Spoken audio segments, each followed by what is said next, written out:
Welcome to Tolima's Auto Center, your one-stop car repair shop in Long Island City, Queens. Today, we have an 2018 Audi S-Q5 with a no communication issue with the computer. The Audi isn't starting and the dashboard doesn't light up at all. We started by checking fuses and found them all to be good.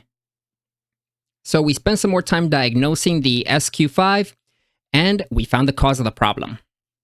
Back here, underneath the back seat, there is the gateway module. And we found that there was some kind of liquid intrusion causing the computer to have a short circuit and burn.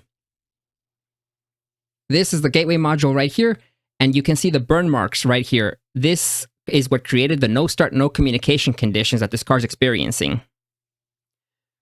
With the gateway module replaced and properly programmed, the car will be good as new.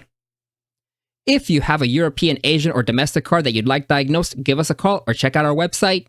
We are located in Long Island City, Queens, New York.